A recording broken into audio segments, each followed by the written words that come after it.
Hello and welcome to the Northern Miner Podcast. My name is Adrian Pocobelli, broadcasting from Rhodes, Greece, on the south of the island here. I just went to Lindos yesterday, saw the Acropolis there, and there is nothing when you look south. There is nothing until you hit Egypt. When you look a little bit to the left, you will see nothing, and if you keep going far enough, there's just nothing until you hit Israel. So it really is, the edge of Europe here. I mean, on the other side of the island where we were last week, that is only, 24 kilometers from Turkey. You can see Turkey from the coast there. So super fascinating out here. So back to the bond market, we are seeing tremors here, and let me count the ways. And I think what's so interesting about it is the diversity of the problems. Tell me what you think. So first of all, what we might say the granddaddy of them all here, the US 10-year, is at 4.22%. So quite elevated above 4%. Looks like it's going to take another stab at 4.3. One would say a little bit disconcerting. And the UK 10-year was up at 4.62%. So I don't want to say they've spiked back up because maybe that's overstating, but they are back near recent highs. If you remember, at the beginning of July, we saw 4.65% on the UK 10-year bond, or the gilt as they call them. So we're seeing the US and the UK 10-year kind of spike up a bit. Weirdly enough, they feel like global tremors, because then if we look at Russia, Russian central banks jack up interest rates to 12% at emergency meeting. The ruble has been falling, so maybe for completely different reasons. We don't know, but at the end of the day, Russia is raising interest rates for its bonds. Then, as I was looking at this data, right as I was starting this podcast, breaking news on CNBC, Fitch warns it may be forced to downgrade dozens of banks, including JP Morgan Chase. So you put it all together, and I'm not enough of an expert on Japan to even talk about what's going on over there, but they also seem to be having bond issues. So what I find fascinating about this isn't just like what you might call a Western problem. This isn't even just a sovereign problem. There are just tremors in the bond market, and maybe it's accidental that these are all occurring at the same time. Hard to say, but I just think it's quite noteworthy that we're getting this interesting, and this is, I'm sure, oversimplified, but an interesting lack of confidence in bonds.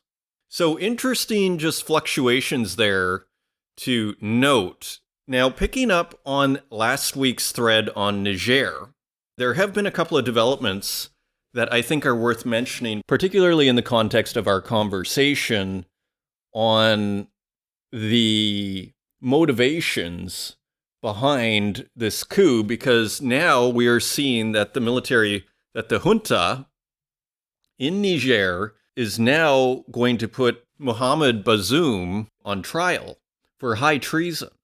And I think this is the first sign that we have that this isn't simply for benign reasons and to release Niger from its colonial masters. Perhaps, but when I saw that, I thought, well, that seems a little extreme, right? Because we all know high treason, that's probably going to lead to execution. And who's doing this trial? So it seems like a little bit of an excuse to kill off any opposition. So again, that kind of feeds into this idea that what occurred in Niger is arguably a power grab using France as the fig leaf.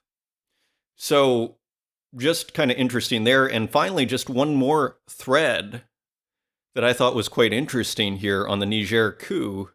This is from BBC. Russia warns ECOWAS not to take military action.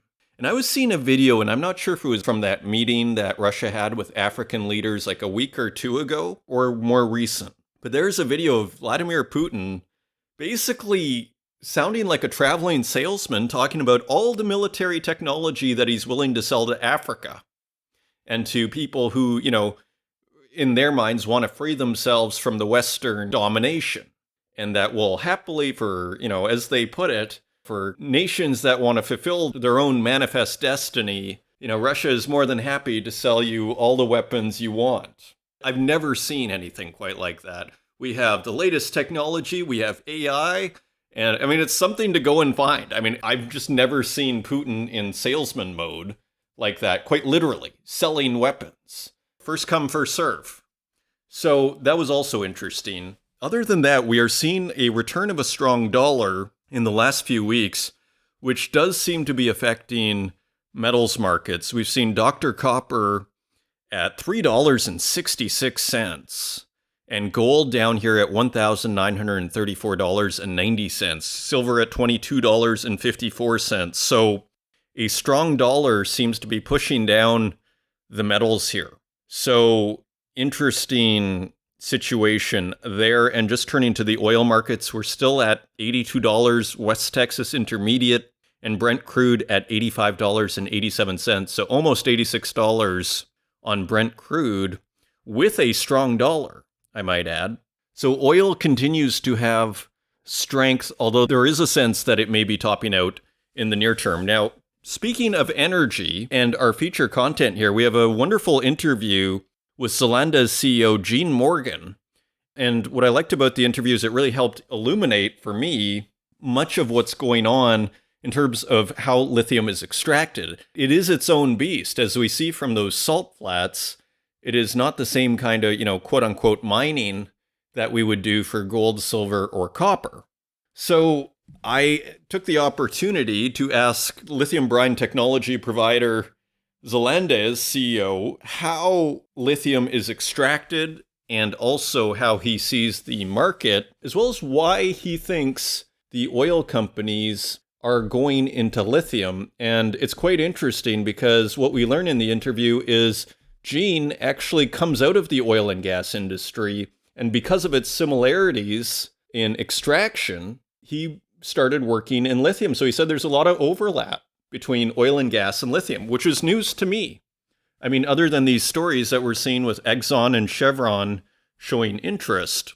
So a really interesting interview there. And also coming up on October 12th and 13th, we have the Canadian Mining Symposium in London, England. And it is going to be a major event with Robert Friedland from Ivanhoe Mines, Catherine McLeod-Seltzer from Kinross Gold, David Garofalo, Frank Justra, Don Lindsay, John A. McCluskey, Sean Rosen, and Randy Smallwood, as well as several investor presentations. This should be a wonderful event. Just go to events.northernminer.com to get a ticket or to show your interest in sponsorship. If you want to find us online, you can find us at northernminer.com.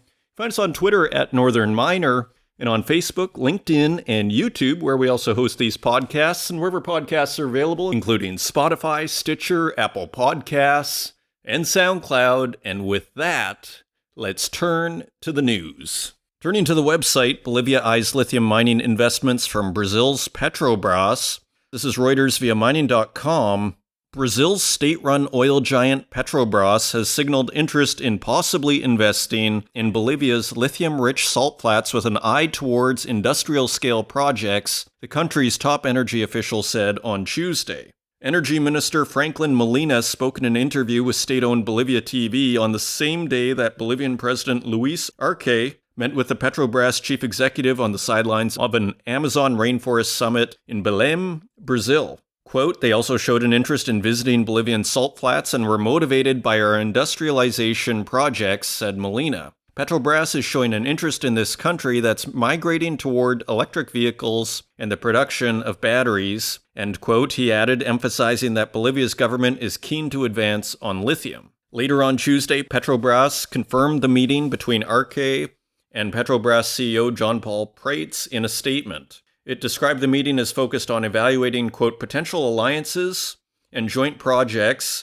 end quote, in oil and gas, fertilizers, as well as energy transition projects, which is sometimes used to describe those involving key battery metals like lithium. And we have another quote from Molina, who is the energy minister. They're not just talking about the continuity in exports of gas to Brazil, but also in developing future investments in new exploration projects to increase production. So, as we were saying in the intro, and as you'll see in our feature content, oil companies continue to show interest in lithium. And in our future content, we get some of the reasons why these oil companies are entering the lithium market. So another interesting development here.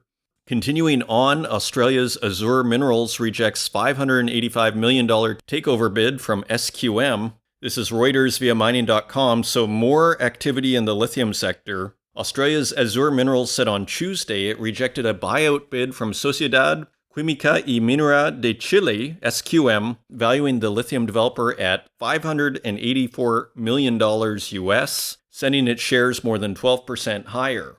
Azure, which owns around a 60% stake in the highly prospective Andover lithium project in Western Australia's Pilbara region, said it decided to reject the offer in light of the increasing potential of the project. Shares of the Australian company jumped as much as 12.4%. Chile's SQM, which is partnering with Australian firm Wesfarmers to build the $1.9 billion Mount Holland lithium hydroxide project in Western Australia, acquired a 20% stake in Azure for $20 million Australian in March. SQM, whose biggest shareholder is China's Tianqi Lithium Corp, did not immediately respond to a Reuters request for comment. So isn't that interesting? So SQM's biggest shareholder is China's Tianqi Lithium. So that is kind of interesting. So really this was partly a Chinese play for Australia's Azure Minerals, interestingly. Continuing on, U.S. Steel soars after it rejects $7.25 billion Cliffs bid. So Cleveland-Cliffs was trying to take over U.S. Steel. This is Bloomberg News via mining.com. United States Steel surged after it rejected a takeover offer from rival Cleveland-Cliffs to create one of the world's biggest steel makers and said it will begin a review of its strategic options instead. U.S. Steel, an icon of American industry with roots stretching back more than a century, on Sunday announced a formal process to assess its alternatives after receiving approaches for parts or all of its business. About 3 hours later, Cliffs went public with its cash and share bid, which values the company at about $7.25 billion based on closing prices on Friday, a 43% premium. U.S. Steel surged more than 29% Monday in New York. Cliffs jumped as much as 6.7%, so it's interesting to see both companies go up. Cliffs said it submitted the proposal privately on July 28th and received a rejection letter on Sunday that called the offer quote-unquote unreasonable. The bid has the backing of the powerful United Steelworkers Union, it said. U.S. Steel later confirmed the response but defended its decision, saying that Cliffs had refused to sign a non-disclosure agreement unless the Pittsburgh-based producer agreed to the economic terms of the proposal in advance. So interesting development there in steel. So more M&A. And continuing on, Barrick CEO sees few good deals despite mining's M&A revival. So this is Bloomberg News via mining.com. Barrick Gold won't be pressured into making any major acquisitions, even as its rivals pursue a flurry of deal-making in the mining industry.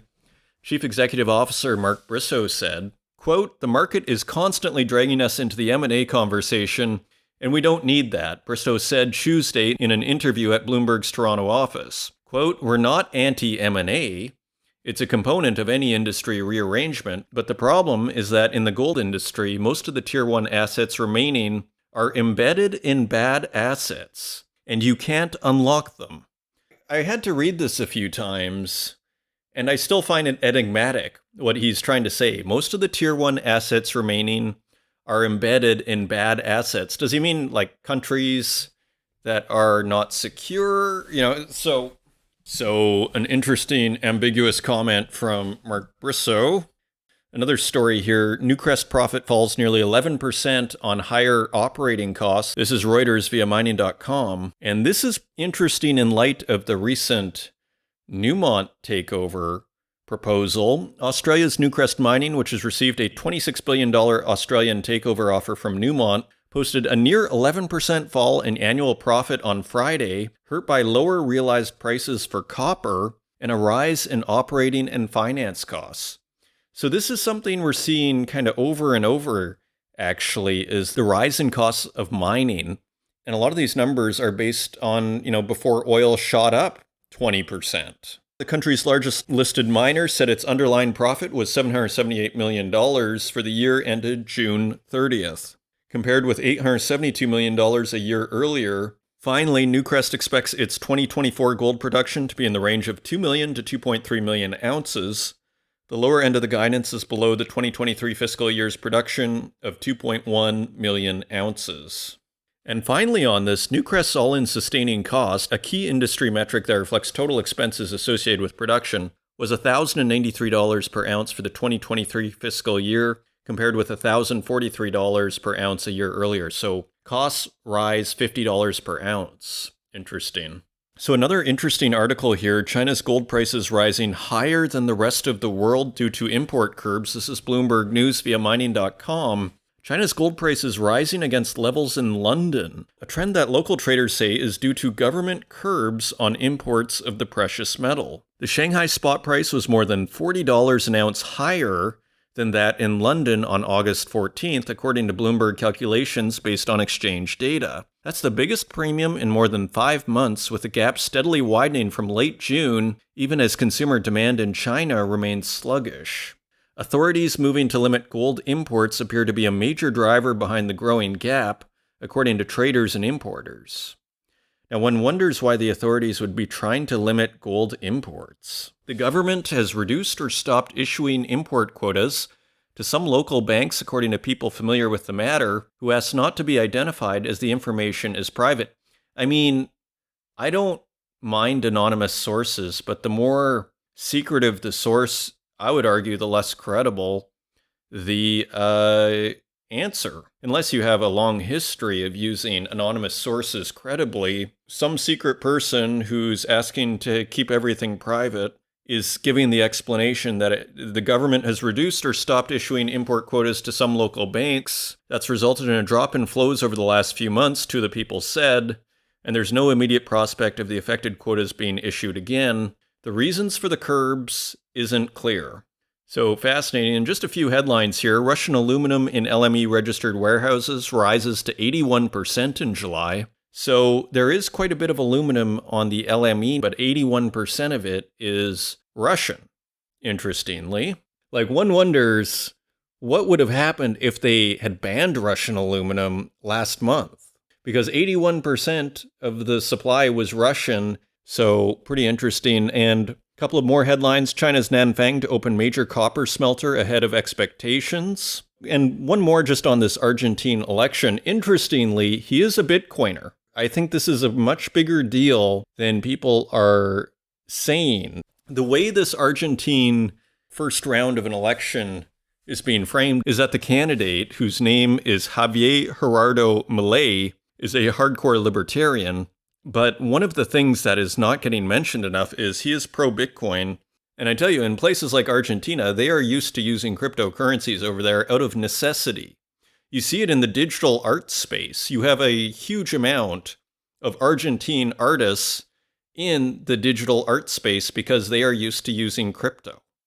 It's quite fascinating, actually. So when I see this, story of this free marketeer leading Argentine elections, seen rocking commodities, this to me is very much a populist story of hostility towards central banks, plus a positive view on Bitcoin. And love it or hate it, this is how a lot of people are feeling. It is a populist sentiment. So quite interesting over there. And just a couple more headlines here. Ford shuts down in Brazil and China's top EV maker comes to the rescue. So this Ford plant that was built in 2001 looks like it's going to be sold off to China's BYD, which I believe stands for Build Your Dreams, which is China's largest electric vehicle maker. And speaking of headlines, I just saw another headline. It sounds like China has surpassed Japan as the largest exporter of automobiles, which is quite something. And one more headline, Codelco turns to new CEO as debt piles up at the top copper producer. Codelco will name its third CEO in a year in the coming weeks as Chile's state-owned copper company struggles to turn around a slump in output and earnings. And we've been following this for a few months now, how Codelco has been struggling with output and production. With debt at $19 billion and rising, the stakes are getting higher for bondholders. Those are your news stories. Now, let's take a look at metal prices.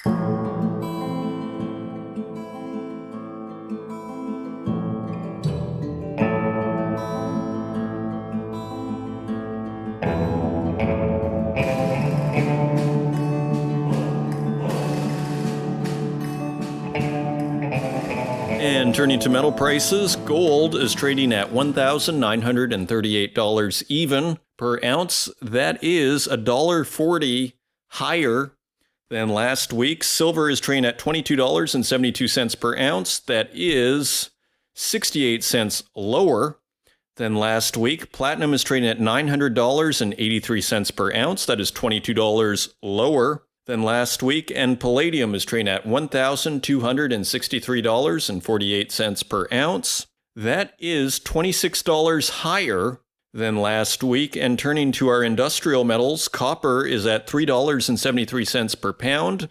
That is 9 cents lower than last week. Iron ore is at $104.63 per metric ton. That is 10 cents lower than last week. Aluminum is 4 cents lower at 97 cents per pound.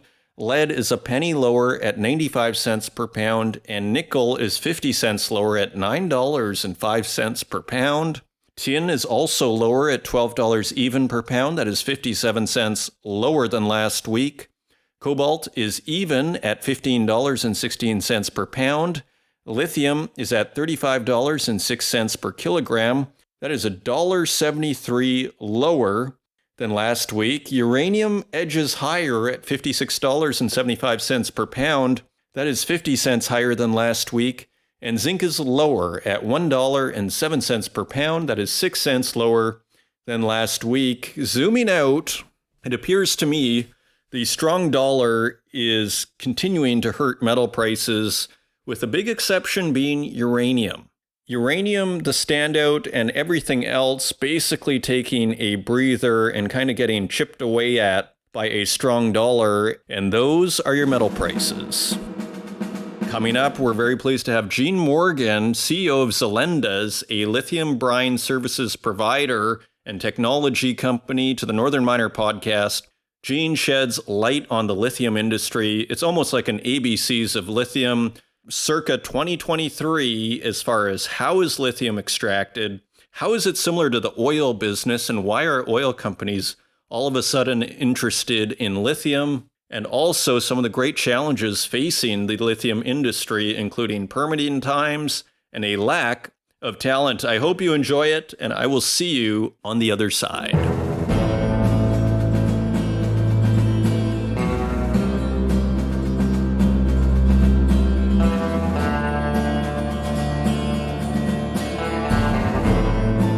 Joining us today, I am very pleased to welcome for the first time to the Northern Miner podcast, Gene Morgan, CEO of Zelandez. Welcome to the show. Thank you, Adrian. So I guess before we begin, could you give us a little bit of background on your company and really the solutions it provides in the lithium space? Sure. Zelandez is a lithium brine field services company. So our purpose really as a company is to accelerate lithium supply. And we do this by providing cutting edge technology. So, everything from downhole geophysical logging, which is about mapping the underground and the resource itself, resource and feasibility studies, so understanding the size and the breadth of how big a lithium resource is. And also, drone surveys of evaporation ponds, which are the massive pools that you see on the salt flats in South America, for example, understanding the volume of those, and then also modular production plants, so producing the final chemical product, lithium carbonate. So our first thought is always, how can we save the client time? We see that as our number one goal in getting to to accelerate lithium supply. The demand is far outpacing the supply. So everywhere we are or everywhere lithium is being produced, it has to be produced faster if we're to, help with this energy transition we're going through. But then also, lithium brine, which is kind of the niche which we focus on, is the lowest cost of production. So its main problem really is the speed to production, in the order of 7+ years. So why does it take so long then? A lot of people have heard of lithium, but few people actually understand more of the mechanics of what's going on. So, for example, why is it taking 7 years to produce lithium? Yeah, so it's got a lot to do with the fact that in a sense, we're not talking really about mining. It's a combination of mining and specialty chemicals. It's an industry where You have a mining component for the first, the main portion of the exploration and development, but then you move into really a specialty chemicals business on producing lithium chemicals for the industry, for the world. Now, the challenge is really that, like most resource projects, you have to go through a series of feasibility, analyzing the resource and understanding how you are going to produce it and to what grade you're going to produce. And so there's lots of challenges there around the permitting of that. A lot of the time, lithium is being produced in quite pristine environments. For example, in South America with the salt flats, you're dealing with a resource that's, it's connected to freshwater reserves in a way. So you have a potential there to disrupt the resources of freshwater.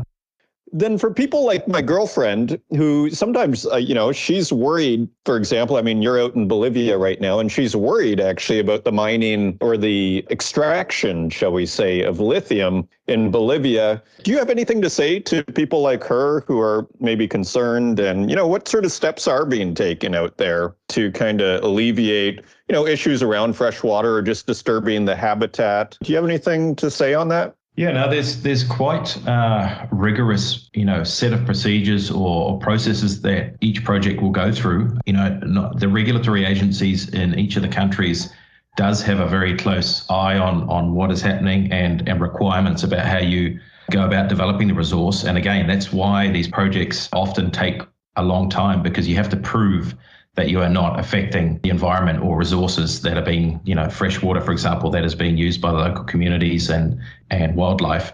But there is extensive analysis in terms of, for example, that the water basins or the salar basins, salt flat basins, let's say, in South America, you really have a dynamic hydraulic balance really across the salar. So you've got inflows and outflows, and part of the process of analyzing, okay, what is my inflow into the basin? What is my outflow? And if I'm producing lithium brine, then how does that affect that balance? And those sorts of studies are done extensively with lots of data taken from below ground and above ground by, some of the leading hydrogeology and geochemistry experts around the world. Yeah, so that is helpful. And just for those that might not know, how is lithium extracted then in these like salars? Just a little bit about the mechanics of how this works. Yeah, so it's kind of how I ended up in lithium to start with, really. Just a bit of background. I grew up in New Zealand. I studied mechanical engineering, and then I set off working in the oil and gas industry for 10 years. And really, when I looked at lithium around 2015, the exploration and development of lithium brine especially has a lot of similarities with how you develop an oil field. You first try and understand the below ground in high detail through, downhole geophysics, acquiring lots of data about the subsurface, and that comes from drilling. So drilling holes into the salt flat, and essentially what you're doing is drilling through a series or one or two or more aquifers, and just like groundwater, in those aquifers sits a very, very salty liquid called brine. It's more saline, more saltier than seawater by an order of magnitude of 10.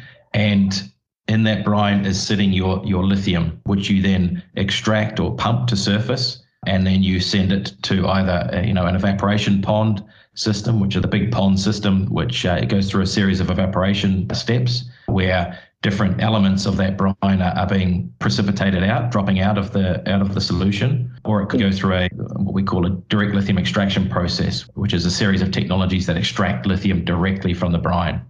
It's so interesting you mentioned the similarities with extracting oil, because recently we've seen Exxon and Chevron actually make noises about how they want to get into lithium. And so maybe this is part of the reason. In a sense, it has to do, the extraction is a little bit similar. Did you see those stories, and do you have anything to say about that? Yeah, no, we are starting to see oil and gas players come into the space, and they do have a focus on the lithium brine productions in particular, because that's where they see that their wheelhouse is most similar.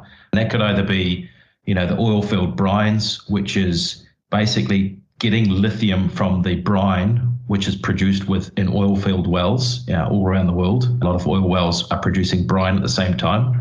In that brine can be sitting lithium at a small concentration, or the conventional lithium brine scenario where you're extracting lithium brine from below surface in aquifers. Okay, fascinating. So zooming out then, as we kind of think of the larger supply and demand and the U.S. effort with the Inflation Reduction Act to try and onshore lithium supply locally, or with, quote unquote, friendly countries, friendshoring as they call it. What is your assessment of the larger supply and demand fundamentals of lithium?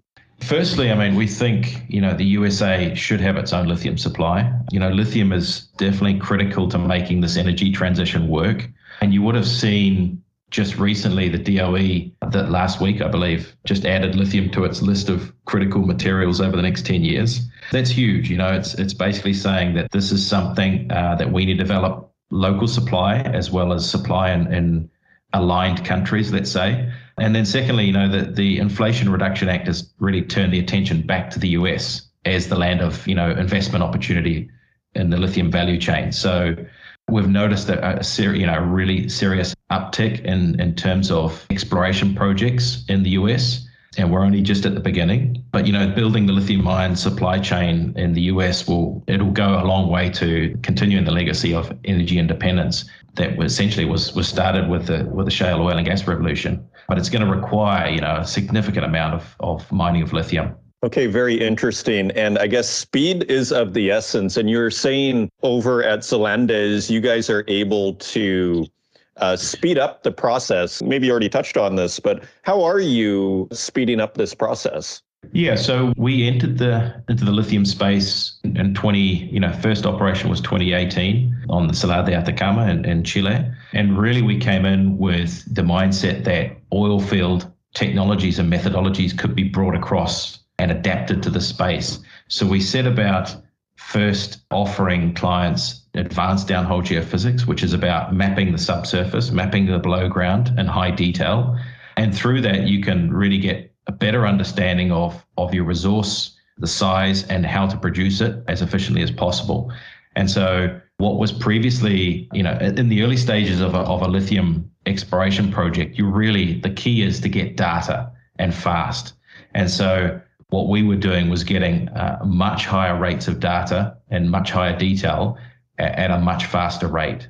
So if I give a comparison, to get data from a single well, we could get data back to the client within 24 hours, whereas previous incumbent methods were taking sometimes months by the time you send a physical core, for example, to a US laboratory to get analyzed. So that's just one, and then on the production plant side, we're really looking to speed up the time to first production. So getting a client a modular plant system that just gets them into production as fast as possible to be producing some minimum level of production that they can help to finance themselves, but also to provide production to the industry.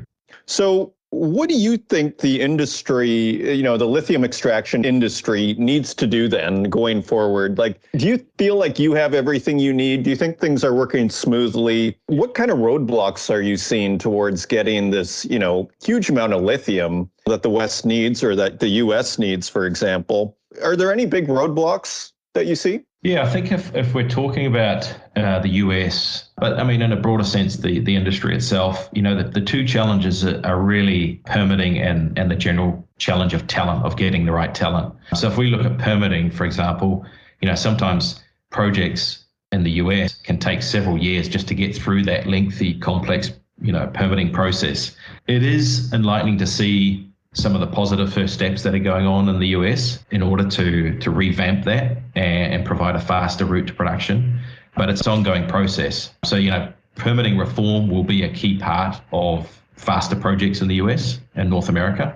And then the second is just the challenge of talent. This industry is starting from a very small base or pool of talent that existed previous. And now, we're going through unprecedented growth where we're having to upskill and train people and put them to work faster than the industry can supply. And so Thankfully, we are seeing some influx from other industries, adjacent industries, which have similar skill sets, for example, oil and gas. But it still requires the lithium industry, to upskill those people and train them on the specifics of lithium, because it is a unique niche industry in itself with unique demands. So that's what I would say are the two main challenges for us. I could totally imagine that. It's funny, like someone reached out to me who listened to the show in Berlin. She was an engineer and she was looking to get into the mining industry, and which I thought was fascinating, in order to help the world solve its problems. Do you have any advice for engineers who might be interested? Do you think there's openings there in terms of ways of going about it, or do you think it's something you simply need to go to school? I'm just kind of curious, since you mentioned talent, which is a major problem actually in this industry right now. Yeah, no, talent is needed, absolutely. And if you have a skill set very similar to what the industry needs, then there are openings in a lot of places. And I would say just be proactive and reach out to those companies that you would like to work for. I can guarantee that you would at least get a sign of interest from them. Much like our company, we're getting CVs all the time from the oil and gas industry. A lot of those we are taking up and running interviews and investigating more. It's just that critical is the need for talent that we're looking everywhere we can. So as we wrap up here, do you have any final thoughts, or is there anything that we haven't discussed that you think we should mention here that is worth sharing with people who are interested in lithium? I would say, just to add, if you are looking to come into the industry, the key advantage that you have is that there is information out there. Lots of it being produced each day that can give you an insider's view into the industry. It has been historically quite an opaque industry, hard to understand, get your head around, but I think that's changing, and you're starting to see, courses pop up that can help bring you up to a certain level of understanding of the industry if you wanted to enter into it. Gene Morgan, CEO of Zelandez, thank you for joining us and sharing your insights on the lithium industry on the Northern Miner podcast. Thank you, Adrian. It's been a pleasure.